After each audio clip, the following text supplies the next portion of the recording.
se mostró muy vehemente, yo diría que indignado, por esta nueva propuesta que presenta el magistrado Luis María Aguilar sobre la detención de oficio, la detención oficiosa. Y la prisión preventiva oficiosa. Exacto. Adri, ¿tenemos por ahí la reacción del presidente a esto?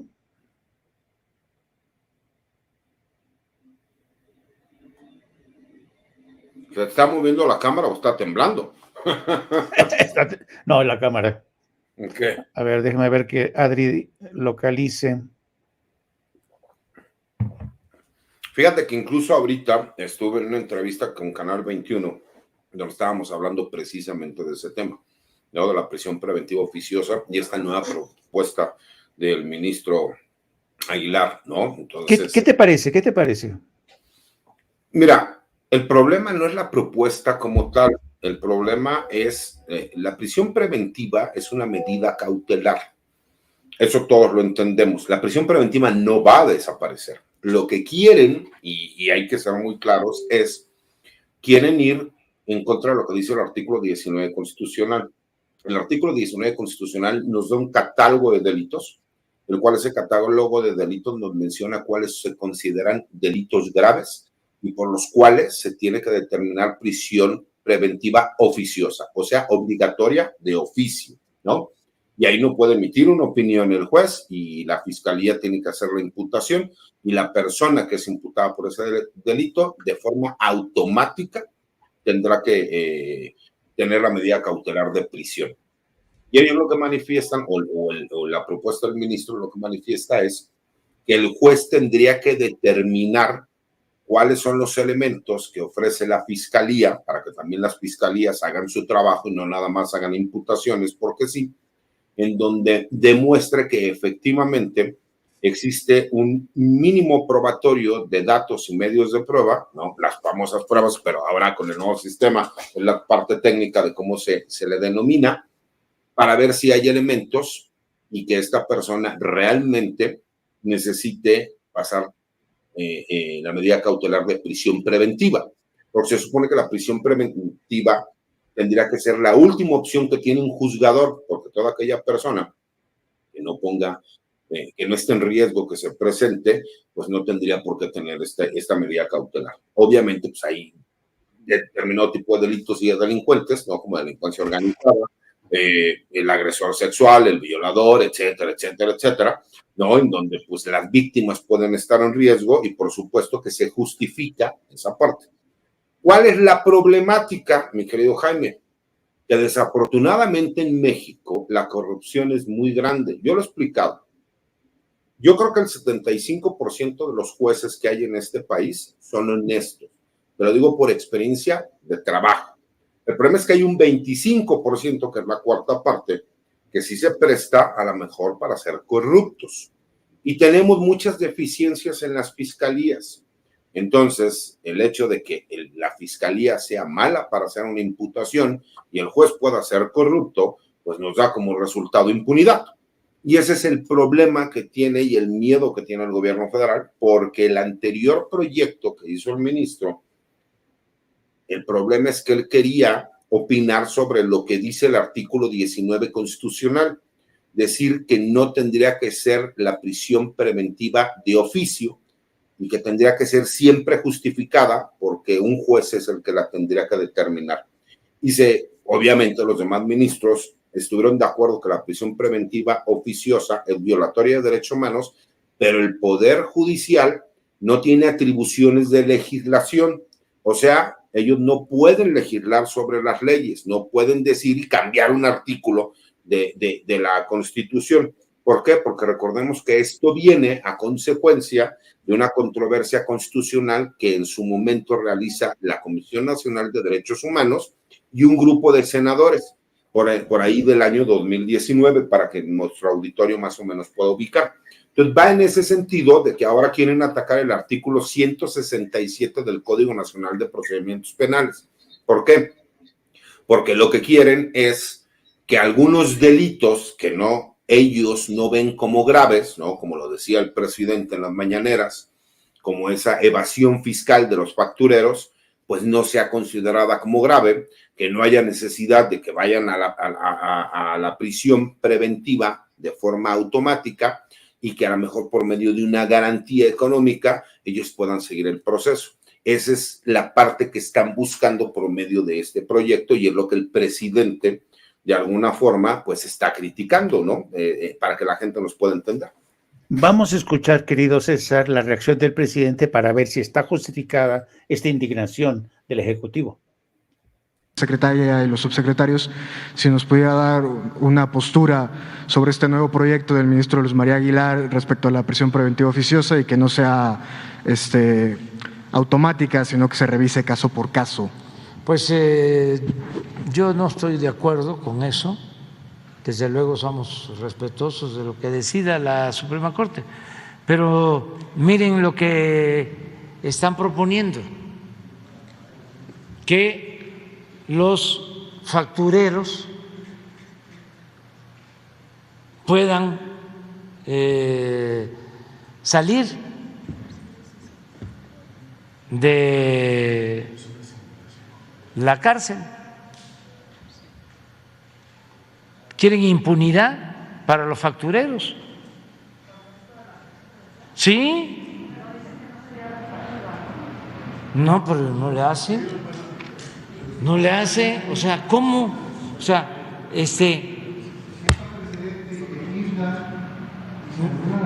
pues sí.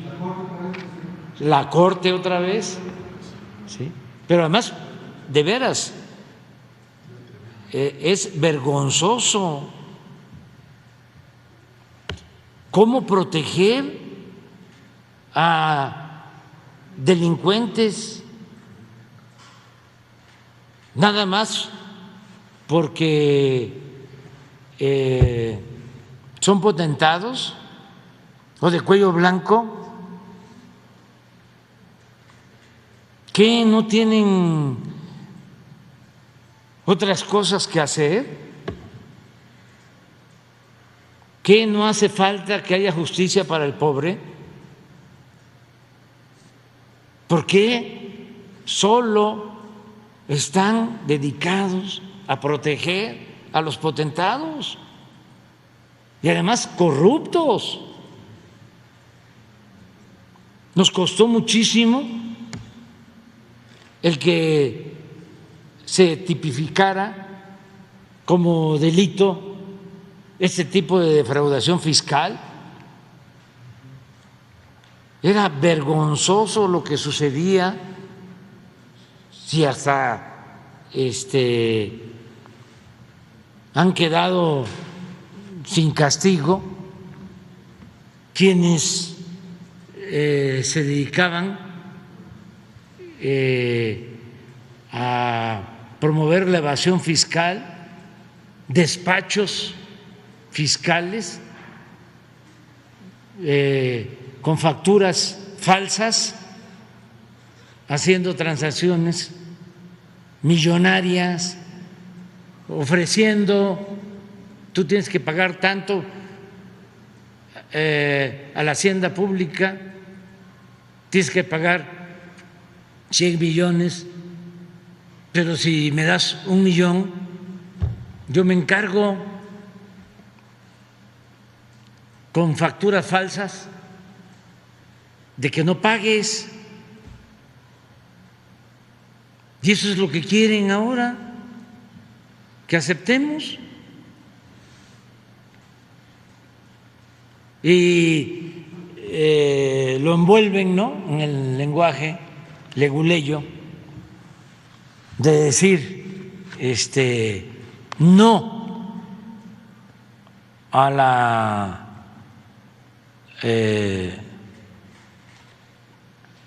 detención o prisión preventiva. ¿Saben qué es eso? De que se le deja todo al juez y el juez decide al final. No hay ningún proceso de investigación.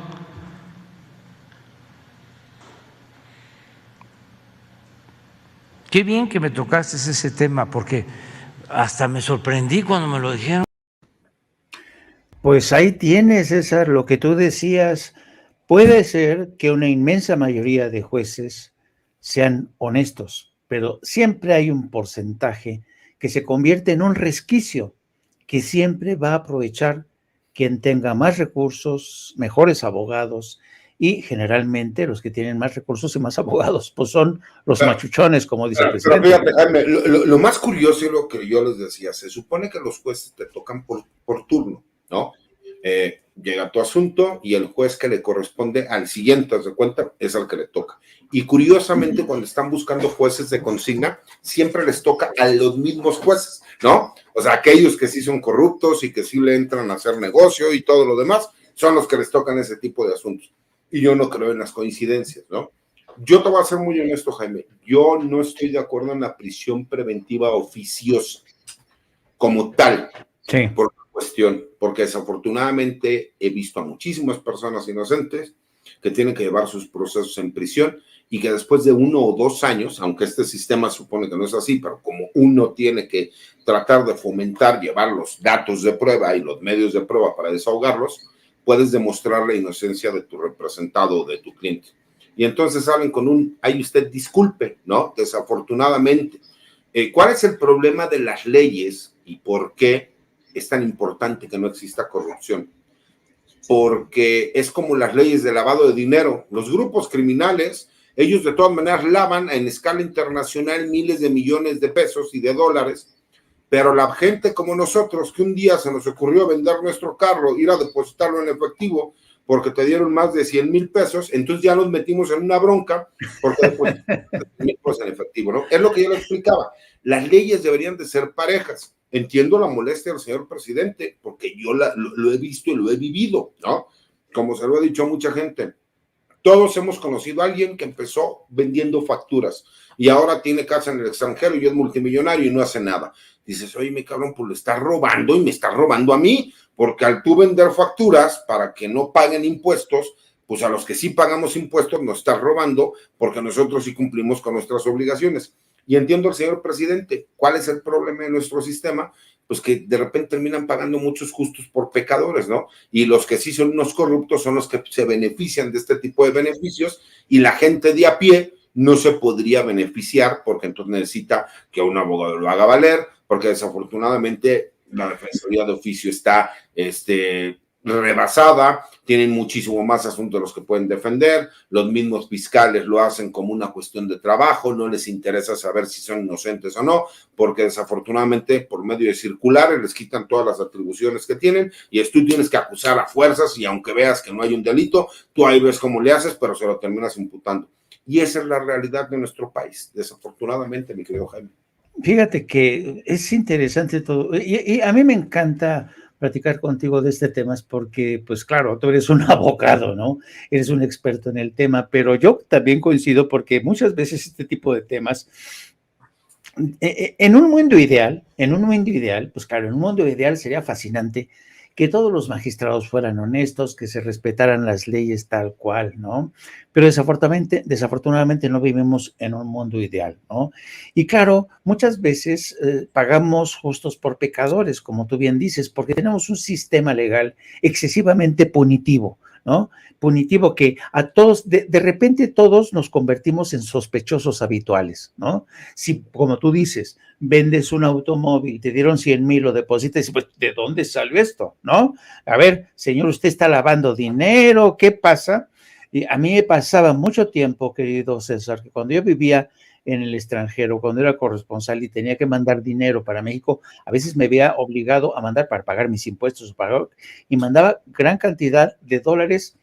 Y sabes, me tuvieron que visitar, hacer me tuvieron que auditar para ver si yo estaba lavando dinero. En fin, digo, no, señor, pues yo soy una persona normal, me gano esto, tengo que pagar impuestos en México, tengo que pagar colegiaturas de las escuelas de mis hijos, pero claro, y se van contra nosotros porque nos tratan como sospechosos habituales. Digo, ojalá no tuviéramos que llegar a esto. Yo te entiendo perfectamente como abogado, y yo entiendo porque hay efectivamente, muchos casos de gente que luego se la pasan ahí en el calabozo durante años, ¿no? Pero desafortunadamente nos encontramos ante este tipo de argucias, legaloides, que Sí, utilizan. hay mucho abogado del diablo gandaya que utiliza, ¿no? Desafortunadamente esto para ayudar a una bola de delincuentes. Y ese es el problema, que desafortunadamente lo mejor sería eso, que nosotros tuviéramos jueces exageradamente honestos, próvidos, ¿no? Conocedores de las leyes, que tuviéramos grandes fiscalías, que tuviéramos excelentes agentes del Ministerio Público y que tuviéramos grandes defensores que fueran honestos y vieran realmente por sus clientes. Desafortunadamente no es así. Y esa es la gran problemática que tenemos, por lo cual el gobierno dice, es que no le podemos dar la facultad a los jueces ni a los fiscales de que hagan las imputaciones, porque conociéndoles van a ser, y bien lo dijo el presidente, una persona que va por evasión fiscal o por un robo patrimonial, ¿no? Un fraude de 100, 200 millones de pesos, pues supongamos que a lo mejor uno la arregla con uno, pero la arregla con 10 o con 20, pues ya tiene una gran ganancia, ¿estás de acuerdo, mi querido Jaime? Sí. Y desafortunadamente hay mucha gente que se presta. Entonces, yo, porque a mí me ha tocado al revés, ¿no? Es cierto, yo cobro bien por el trabajo que yo realizo, la verdad es que yo no me puedo quejar, estoy muy agradecido con Dios, porque he tenido éxito en lo que hago y me pagan muy bien por el trabajo que realizo. Pero yo sí tengo un problema, o sea, a mí no me gusta andarle inventando cosas a mis clientes que no, porque se me hace falta de ética. Si yo llego y les digo, te voy a cobrar $1 y yo me vendí por $1 o les cobré 10 millones de pesos, es lo mismo trabajo que yo tengo que realizar. Hay muchos compañeros que, bueno, les gusta hacerlo de ciertas formas, a mí no me gusta hablar mal de mis colegas, ¿no? Porque hay también grandes colegas que son buenos abogados, pero desafortunadamente nos vamos igual con el ejemplo, nos quedamos con la idea de que aunque hay muchos jueces que son honestos y honorables, nos quedamos con la idea de que el que es corrupto, el que es prepotente, igual con el Ministerio Público, con las fiscalías, pues pasa igual con los abogados, ¿no? Sí creo que queda muy claro que la Suprema Corte de Justicia no puede legislar, por eso no pueden atacar el artículo 19 constitucional, y lo que van a buscar es ir por el 167 del Código Nacional de Procedimientos Penales. Ah, interesante. Claro, que es lo que ellos ya en el Código Nacional, que el Código Nacional diga, bueno, pues no es un delito con prisión preventiva oficiosa, porque ellos van a querer armonizar el artículo 19 con el primero constitucional. Recordemos que tenemos un grave problema en México. Nosotros llegamos nada más 60 y tantos años tarde a la repartición de derechos humanos, ¿no? Desde la Declaración Universal de los Derechos del Hombre. Recordemos que nosotros teníamos garantías individuales, ¿no? Y desafortunadamente muchas veces confundimos, ¿no? Y priorizamos el derecho del delincuente o del presunto delincuente sobre las víctimas, cuando se supone que aquí tienen el mismo nivel de protección. Y muchas veces se dice, es que le están violando los derechos al imputado, ¿no? Al acusado. Cabrón, perdón por la palabra, no se me salió, pero la víctima que esté en riesgo, la mujer golpeada, ultrajada, violada, dices, oye, no, es que no podemos violarle sus derechos al imputado. Y las víctimas, ¿qué pasa con las víctimas cuando hay menores? O sea, hay tanta complicación en estos sentidos que creo que sí queda claro que la Suprema Corte no puede legislar. Y creo que ese es donde están entrampados. Y creo que ahora lo que van a buscar es atacar el artículo 167 del Código Nacional de Procedimientos Penales. Por eso yo te decía, yo en lo personal no estoy de acuerdo con la prisión preventiva oficiosa. La prisión preventiva existe y va a seguir existiendo, pero no que sea automática, porque lo hemos visto. Y le pregunto a la gente que está viéndonos y escuchándonos, ¿cuántos de ustedes no les ha tocado en lo personal o por medio de a un conocido, algún amigo o algún familiar que le terminan imputando que traía o armas o drogas o algún delito que no cometió? Y en lo que demuestra su inocencia ya se la aventó en la cárcel. Y el problema es que la gente cuando está dentro de la cárcel es más caro, es más peligroso y está peor que cualquier situación que pueda haber afuera. Y esa es la problemática que yo veo aquí, que tenemos un sistema demasiado corrupto, ¿no? Y que tenemos a un solo hombre peleando contra todos, que es el presidente, y eso es lo que complica, ¿no? Por eso es lo que creo que van a manejar, mi querido Jaime. Pues la verdad, siempre se aprende contigo, querido César. De verdad te agradecemos mucho que nos hayas desmenuzado así esta historia para hacerla más comprensible, digerible para la gente de Sin Censura. Te agradezco como siempre que estés con nosotros. Te mando un abrazo muy fuerte. Muchísimas gracias. Ahora, por favor, nos haces compartir cómo te puede seguir la gente, querido César. Claro que sí, Jaime. Como siempre es un placer. Mi Twitter es @CésarGutiFree y ahí los espero para que me apoyen ahí. Por lo general me ando peleando con derechangos, ahí de sabrosos. Entonces, sí, la verdad es que trato de ser muy prudente, Jaime, pero hijo, es que hay veces, ¿no? Que hay que como que meterlos al orden, ¿no? Uno trata de elevar el debate y no falta que te dice, es que eres un pendejo, pues le contesta, pues más pendejo tú, ¿no? Pues ahí es donde me dicen, licenciado, no pierda los estribos. Le digo, no, es nomás enseñarles que como me traten los trato y como me la pinten la brinco y al son que me toquen bailo, ¿no? Para que no haya problema. Pero sí, por lo general es lo que más utilizo, mi querido Jaime, y me parece que tengo también mi canal de YouTube como César Gutiérrez Priego. Subo de vez en cuando algunos videos para comunicar algunos temas de relevancia con la gente y esperando hacer próximamente algún otro proyecto. Pues muy bien, querido. Te mando un abrazo y gracias por estar con nosotros. Hasta otra, querido César. Otro de vuelta, mi querido Jaime. Cuídense mucho. Que Dios los bendiga. Bye, bye.